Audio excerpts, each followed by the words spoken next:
Hello' বন্ধু বান্ধৱীসকল, কি খবৰ? বহুত দিনৰ মূৰত আকৌ এটা মোৰ পুনৰ ভিডিঅ' লৈ আহিছোঁ। হায়দৰাবাদলৈ অহা মোৰ আজি 2-3 মাহ হ'ল, কিন্তু মই ভিডিঅ' দিয়া নাছিলোঁ। আজি মই ডিউটি ছুটি পাওঁতে মই ভাবিলোঁ ভিডিঅ' এটা বনাই বহুত দিনৰ মূৰত দি চাওঁচোন ইউটিউবত। তাকে বোলো বনালোঁ ভিডিঅ'টো। তাকে লগৰটোৰ লগত ট্ৰেইনৰ ৰাস্তাই দোকানলৈ আগবাঢ়ি গ'লোঁ। আগবাঢ়ি গৈ দেখিলোঁ একদম কিনাৰতে আমাৰ বিল এখন আছিলে। বিলখনৰ কিনাৰে গৈ লগৰটোৰ লগত কথা পাতি গৈ থাকিলোঁ, ভিডিঅ'টো বনাই গৈ থাকিলোঁ।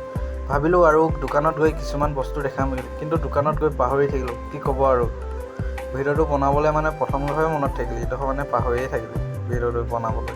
ইমানেই আৰু মোৰ আজি ভিডিঅ'। ৰ'ব ভিডিঅ'টো এতিয়া শেষ হোৱা নাই। মই আপোনালোকক অকণমান আমাৰ আগফালৰ ভিউটো দেখাই দিছোঁ। ওচৰতে আমাৰ আছে এইটো ট্ৰেইনৰ ৰাস্তা, আৰু আগফালে আছে আমাৰ 4 লাইন মেইন ৰোডটো আছে। তাৰপিছত ওচৰতে এইবিলাক গছ গছনি, বিল্ডিং, আৰু কাষতে থকা এইখনেই হ'ল আমাৰ সৰু সুৰা এখন বিল। ইয়াত বিভিন্ন ধৰণৰ মাছ পোৱা যায়। আমি তাতে কেতিয়াবা টাইম পাছ কৰোঁ ট্ৰেইনৰ ৰাস্তাৰ ওচৰতে। বজাৰ চজাৰ কৰি মেলি সম্পূৰ্ণ হৈ গ'ল। মই পুনৰ ৰুমলৈ যাত্ৰা কৰিলোঁ, আৰু আহি থাকোঁতে ট্ৰেইনখন হঠাতে গ'ল। অলপ ভিডিঅ' তুলি দিলোঁ। আৰু মোৰ যদি আপোনালোকে ভিডিঅ' চাই ভাল পায়, শ্বেয়াৰ কৰিব, ছাবস্ক্ৰাইব কৰিবলৈ কেতিয়াও আপোনালোকে নাপাহৰিব। আৰু যদি আপোনালোকে মোক মৰম চেনেহ দিয়ে, মই আৰু ভাল ভিডিঅ' বনাবলৈ আগবাঢ়ি যাম। আৰু ইমানেই আজি মোৰ ভিডিঅ'। Bye bye.